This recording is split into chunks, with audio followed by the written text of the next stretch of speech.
Well, good morning. You can open your Bible to Psalm 22 if you'd like to follow along, or if you just want to listen, that's fine too, because I might go a little quickly this morning. Hopefully you guys had a good Christmas. I understand that the holidays can be a difficult time for some, and so I just want you to know if the holidays were difficult for you, you're in our thoughts. And I know for me, I said a special prayer for those who may have had difficult holidays. And so hopefully God has comforted you in that, but pray that you had good holidays. I pray that your Christmas on yesterday was a good one. You know, when thinking about Christmas, it's kind of a busy time, isn't it? I mean, we sort of run around doing all of the things, right? We're trying to get all the things ready for Christmas, trying to get all the Christmas shopping done. And if you're cooking, don't even get me started. We're trying to get all of that, all the meal prep done. You got to go to H-E-B or Walmart or wherever it is. As a matter of fact, I don't even like Dowling Road around Christmas time. I try to avoid Dowling Road as much as I can around like 7 days until Christmas. I'm not driving on Dowling Road because what happens is you come to the office, and I work here on Dowling Road, and then you're stuck because there's traffic until 5 o'clock, and so you're not leaving until like 5. It's busy. Christmas time is very busy. We run around doing all the things, and then there's travel arrangements. You know, some people have traveled miles and miles and miles to be with family, and some people are still going to travel. Maybe this coming up week, maybe you're driving long distances or flying long distances, and we're doing all of this while we have to worry about like deadlines at work or just hauling kids around. Life gets busy, doesn't it? And you would think the holidays would be this time to like relax and rest. That's not always how it is it? Sometimes instead of being a time for rest, holidays are really it's just a time for stress, right? I know some of you have felt that, but that's just the way life is. Life is stressful. Life is busy. I mean, our life is filled with so much work and so many errands. I've got to do all of the things. And then once I'm done with all my work and my errands, I've got kids to deal with, and I've got to bring them to ballet or to soccer or, you know, whatever kids' hobbies are these days. I don't know what kids are doing. I've got all this stuff to do. And then once I'm done with the work and the errands and the kids, not errand, but errands, right? Once I'm done with all of that stuff, then life throws storms my way. And so we've got to deal with those. Storms that try and sort of just drag us down into the pit of despair. We've got to deal with those.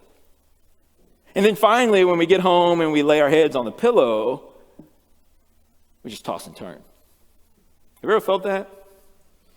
I think we've all felt that. Thank you. I think we've all felt that at some time or another. Psalm 22, verses 1 and 2. It reads, my God, why have you forsaken me? Why are you so far from saving me from the words of my groaning? Oh, my God, I cry by day, but you do not answer, and by night, but I find no rest. David here says he cries out to God. God doesn't answer, and he cries at night and finds no rest. Sometimes how our lives feel, isn't it? Like we just find no rest.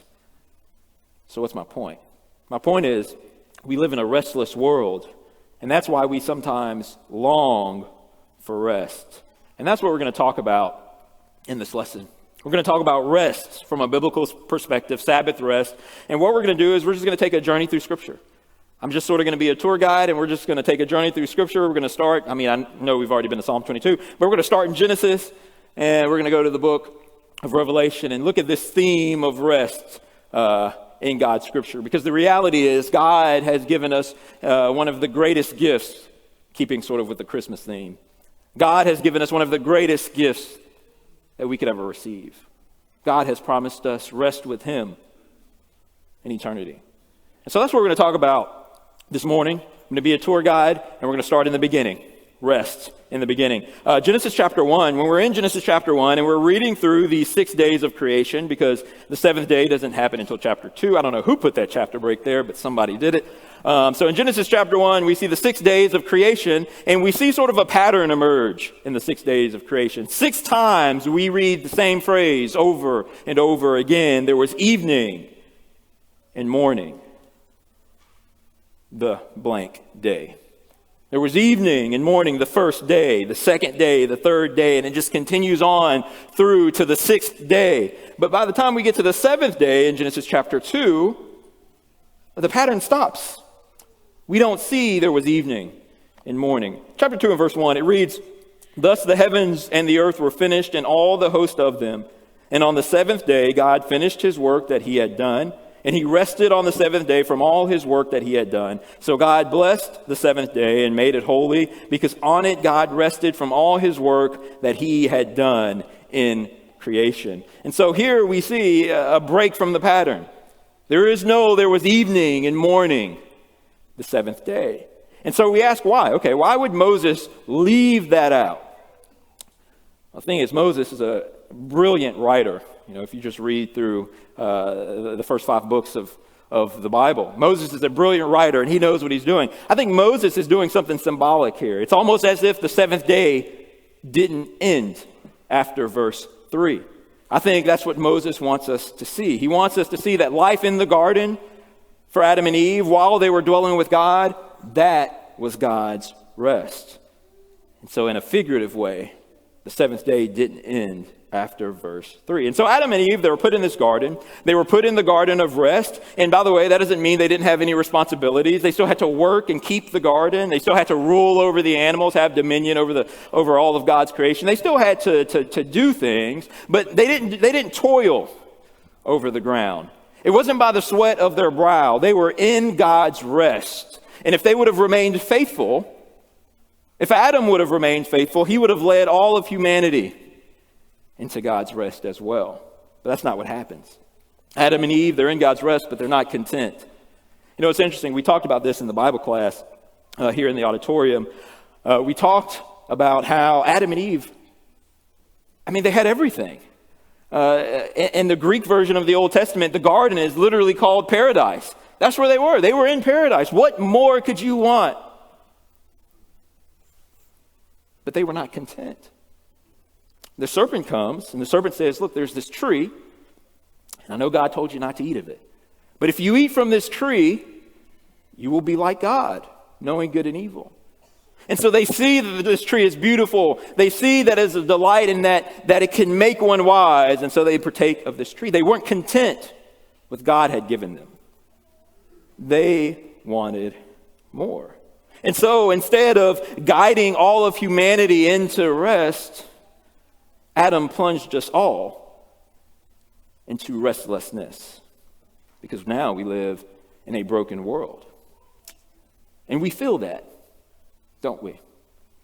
Sometimes we wonder, if God is so good, then why X, Y, and Z? Why this? Why that? Why does all of this happen? Why do I feel so tired and exhausted? We live in a broken world. Now we live with this restlessness. But God has given us hope, didn't he? As a matter of fact, he gave us hope in Genesis chapter 3. Genesis chapter 3 and verse 15. In Genesis 3 and verse 15, it reads, "I will put enmity between you and the woman, and between your offspring and her offspring. He shall bruise your head, and you shall bruise his heel."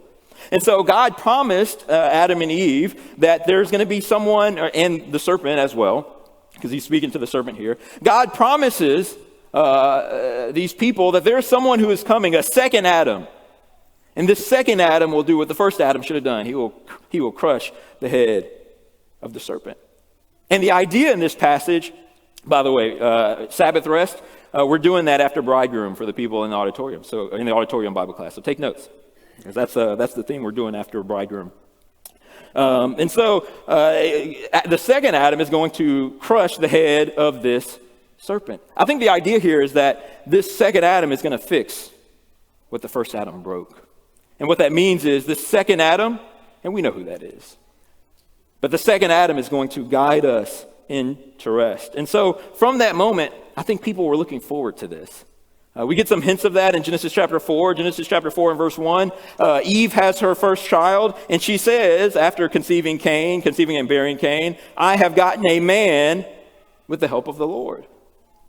I don't know what Eve was thinking, but I can't help but think that she thought this was the guy. God had just said, or at least at some point said, your offspring is going to fix all of this. And here Eve has her first offspring. So maybe she's thinking, this is the guy. This is the one who's going to fix it all. This is the one who's going to guide us back into the land of rest. Maybe that's what she's thinking. I think it's possible that's what she's thinking. But we see another person who's looking for someone to bring us to rest, and that is Lamech in Genesis chapter 5, the father of Noah. Genesis chapter 5, the father of Noah. It says, when Lamech had lived 182 years, that's a long time, he fathered a son and called his name Noah, saying, out of the ground that the Lord had cursed, this one shall bring us relief. This is the word for rest. This one shall bring us rest from our work and from the painful toil of our hands. And so Lamech is saying, this is the son. This is the one who's going to bring us into rest. And as a matter of fact, he feels so strongly about that he names his son Noah. Noach. The Hebrew word for rest is nuach. And so this Noach will bring us nuach. It's sort of a play on words. So he's hoping that Noah will bring us rest. But Noah's not the one to bring us rest. Yes, God does say at the end of the flood that he wasn't going to curse the world like he did, but he's talking about during the flood. Because man still has to toil and from the sweat of our brow bring life from the ground. And so we still live in restlessness, and Noah is not the one who's going to deliver us to rest. As a matter of fact, I think that's made clear because Moses, the author of Genesis, wants us to see Noah as the second Adam. I mean, think about this. God told Adam and Eve to be fruitful and multiply. That's exactly what he told Noah. And then Adam, because he sins by eating from this fruit of the ground, and because of that sin, he realizes he's naked. That's the same thing that happens to Noah, sort of anyway. Noah sins by eating this fruit of the ground, the fruit of the vine, and he's naked because of it. And his sons have to go and cover his nakedness. Genesis is trying to show us that Noah is like a second Adam. He messed up too. And so neither Cain nor Noah would bring us into this rest that we are looking forward to. But God does have a plan. God does have a plan. And it begins with Abraham. It begins with Abraham and the nation that flows from him, the nation of Israel. Israel as a nation begins its history kind of interestingly because they begin their history in Egypt, essentially. That's whenever they were large enough, strong enough to be recognized by people as a nation. And so they begin their history in Egypt, in slavery. And the Egyptians subjected them to hard labor, is what the text said. And I think one of the things that we're supposed to see in the book of Exodus is that the Israelites, they had no rest. They had no rest in Egypt. If the Egyptians are subjecting them to hard labor, that means they worked hard every day and there was no rest. And so when God brings them out of the land, of Egypt, one of the first things he tells them is remember the Sabbath and keep it holy, in the Ten Commandments. Exodus chapter 20 and verse 8, it reads, remember the Sabbath to keep it holy. 6 days you shall labor and do all your work. But the seventh day is a Sabbath to the Lord your God. On it you shall not do any work, you or your sons or your daughters or your male servant or your female servant or your livestock or the sojourner who is within your gates. For in 6 days God made the heavens and the earth and all that is in them and rested on the seventh day. Therefore the Lord blessed the Sabbath and made it holy. And so what God gave the Israelites is he gave them the gift of rest. And the purpose of the Sabbath was to remind the Israelites of certain things. First of all, it was to point them backwards to God's creation. They were to look at God's creation and look at how he had blessed them. And that's one of the things that the Sabbath was to remind them of. But it was also to point their attention forward. This rest was to remind them that there's a better rest coming. A rest where they would truly dwell with God. And that was God's gift to them. As a matter of fact, Jesus says that the Sabbath was made for who? For man, not man for the Sabbath. This is my gift to you. And that Sabbath was a part of Israel's, or at least it should have been, a part of Israel's DNA. Every seventh day, the people were supposed to rest. God would provide for them, especially in the wilderness. God was the one who would provide for them. Every seventh year, the people were supposed to, imagine resting for an entire year. Goodness. But every seventh year, the people were supposed to take a year of rest. A year of rest where they don't work the ground, and God would provide for them. Because during the sixth year, God would provide enough harvest for 3 years. And so they needed to trust God that God would provide enough harvest for them, and they weren't going to work during the seventh year. That was God's gift for them. You have an entire year of rest, and during the 7th year, debts were forgiven as well. And so if you've become poor and you have all of this debt, you're freed. You can rest. And then every 7 years, how many is that, by the way, for our math guys? 49. So every 49 years, there was a year of Jubilee. A year of Jubilee.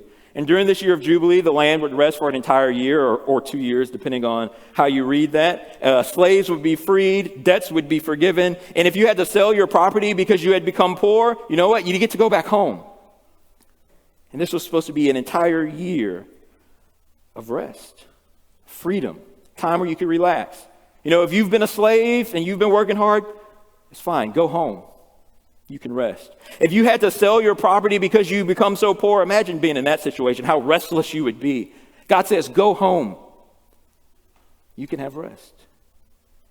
See, this rest concept, it should have been in Israel's DNA. It was God's gift to them. As a matter of fact, in Leviticus 26, God says this. Leviticus 26 and verse 6, I will give peace in the land, and you shall lie down, and none shall make you afraid. And I will remove harmful beasts from the land, and the sword shall not go through your land. And so he says, in this land, you're going to have peace. You're not going to have to be afraid. You're not going to have to worry about enemies. You're not going to have to worry about nations. Man, wouldn't you like to live there? A place where you just don't have to worry? A place where you could live in peace? Isn't that where you would want to be? Because I know it's where I would want to be. And so I guess we have to ask the question, how does Israel respond to God's rest? I'll go ahead and give you the answer up front. They rejected it. I want to look at a couple of passages about this. The first one is in Ezekiel 20.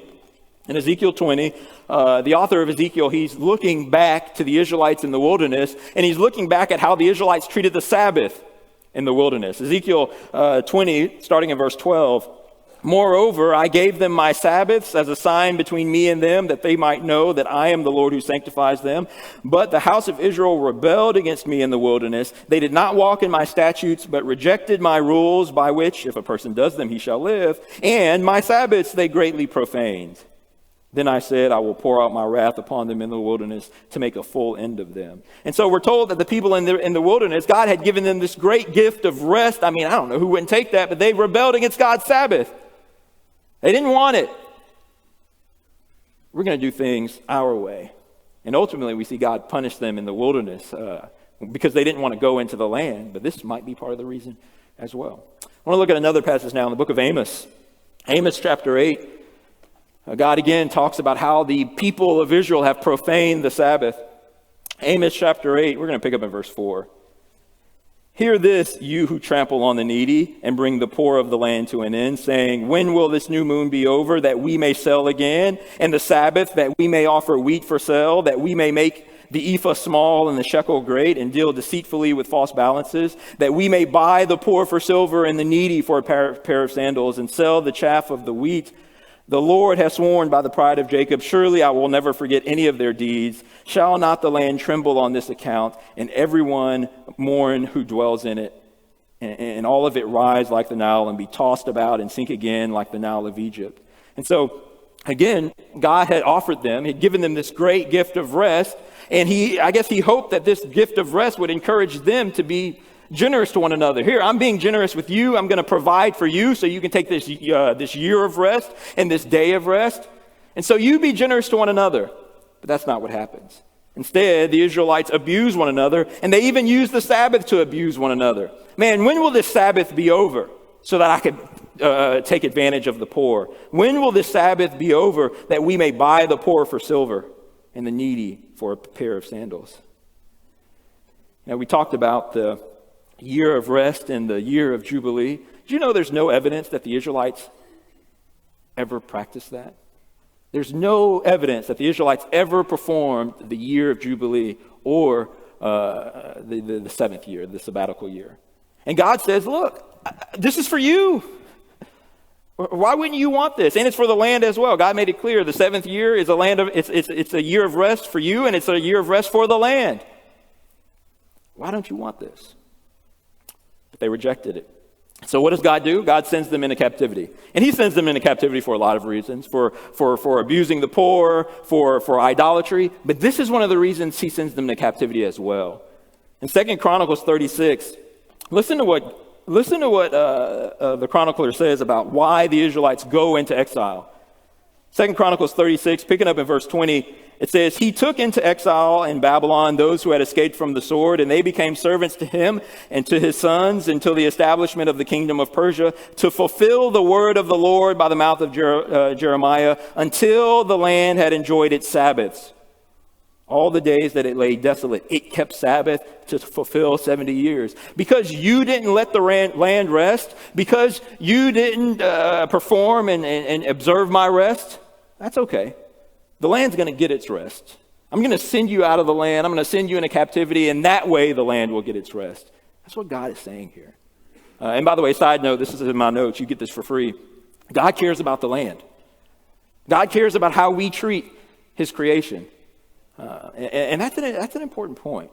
Yes, we are in charge of the animal. Yes, we are supposed to rule over God's creation, but we're supposed to rule over God's creation righteously. He cares what we do with regards to his creation. And so since the people never let the land rest, he sends them into captivity. And God says, this is how the land is going to rest. And when they return home from captivity, it seemed like they learned their lesson. Because whenever we get to Nehemiah, we see the people say, okay, we're gonna observe the Sabbath. They say that in Nehemiah chapter 10. We're going to do it. We're gonna keep the Sabbath. We've learned our lesson. But then whenever you move forward, I think it's Nehemiah chapter 13, Nehemiah walks into Jerusalem. Can you imagine what the people are doing? They're working on the Sabbath.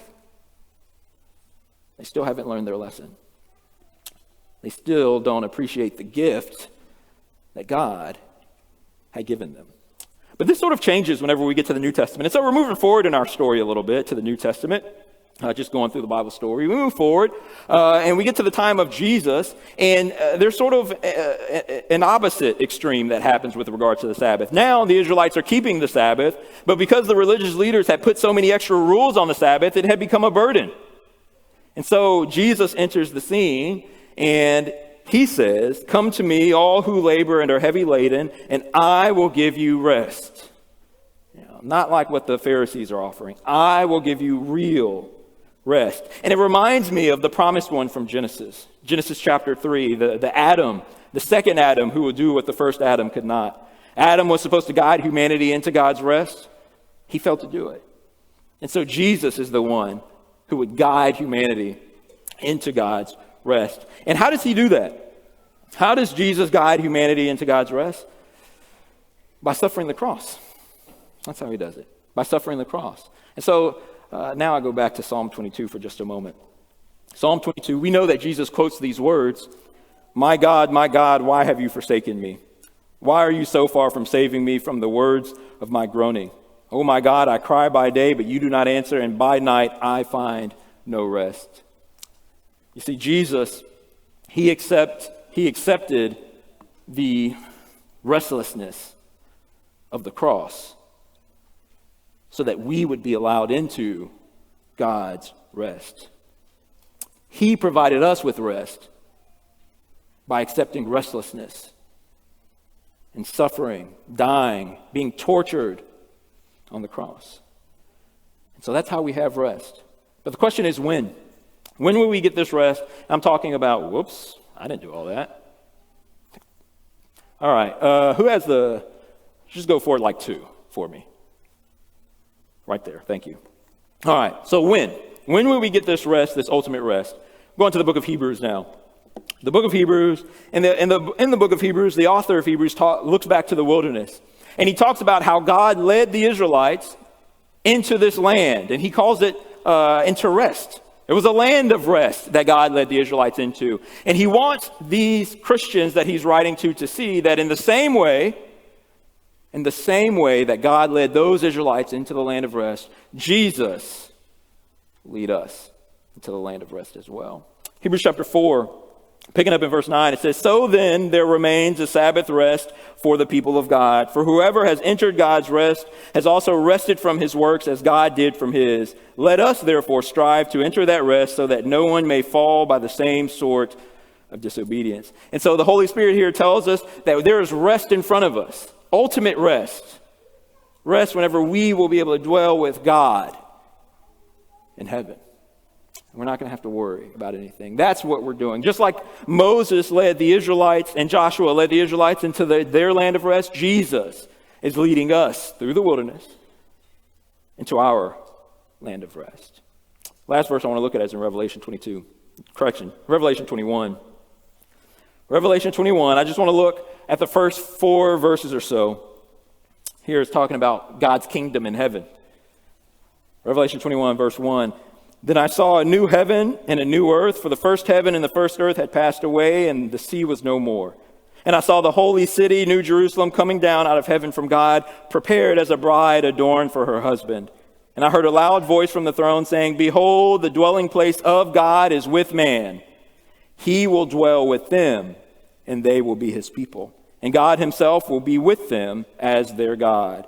He will wipe away every tear from their eyes, and death shall be no more. Neither shall there be mourning, nor crying, nor pain anymore, for the former things have passed away. Now, this passage doesn't explicitly mention rest, but this passage does tell us that God will wipe away all tears. Death will be no more. There will be no more mourning. There will be no more pain. What does that sound like? Sounds like rest, doesn't it? Sounds like exactly what we all want. And so the lesson is, one day we who are faithful, we who are loyal to our God, will dwell with him in his rest. And we will truly rest there. For all the restlessness that we have here, there we will rest. And isn't that amazing? Okay, can you hit me again, Greg? So what? What lessons can we learn from this? Give me one more. Number 1, we aren't there yet. I know some people, again, referencing the people who say, well, if God is so good, then why? Some people want heaven on earth. I want heaven right now. I want the no mourning thing. I want the rest right now. And that's one of the number 1 reasons why people don't follow God. Because if God is so loving, then why X, Y, and Z? You guys fill in the blank. But one thing that is clear throughout the Bible story, story is important. We've got to know story. One thing that's clear throughout the Bible story is we got some way to go. We're not there yet. And so that's number 1. Give me number 2, Greg. Number 2, rest is important. Isn't it interesting that that Sabbath is referenced before it became law? Isn't it interesting that God's Sabbath on the 7th day of creation appears before the law of Moses was even written? Now, obviously, we're not commanded to keep the Sabbath like the Jews were, but what this teaches us is, it teaches us that rest is important. Rest is not something to scoff at. I mean, think about why God wanted the Jews to rest. One of the reasons is so that they would look forward to the time when they would have a greater rest. Doesn't that apply to us? Doesn't that apply to us? I mean, our culture is so focused on work, and I'm preaching to myself here. And sometimes we never take time for ourselves. I'm not saying we have to observe the Sabbath. I'm not saying we have to, not work on the 7th day. Don't misunderstand. That's not what I'm saying. My point is, we've got to find a day for rest where we can recharge, because that's important. And when we rest, it's not just because I want to recharge. When we rest, we need to be thinking of that day, that last day, whenever we will truly rest with our God. Rest is important. Give me number 3, Greg. So don't reject God's gift. The Israelites felt like God's gift was a burden. They say, no, we want to work some more. We want to make some more money. And so we're just not going to do this Sabbath thing. God has given us the greatest gift that mankind. You got a lot of great gifts, I'm sure, for Christmas. God has given us the greatest gift. He promised us that one day we will rest with him, and it's up to us. It's up to us. It's up to me and you. We just have to be faithful. And so don't reject that. Don't reject God's gift of rest. And that's how I'm going to close. That's the lesson. Thank you guys for listening. I'm going to offer the invitation. Rest is waiting for us. The question is, are you ready? Are you ready for God's rest? Maybe there's someone here this morning who realizes they're not quite ready for God's rest just yet. Maybe you haven't become a Christian yet. You haven't put on Christ in baptism. And you want to do that so you can be ready for God's rest. Or maybe there's someone who's like the Israelites, they've just walked away from it. They've rejected God's promise of rest, but you want to come back. We'd love to have you back. If you need to respond to the invitation, you can do so right now as we stand and as we sing.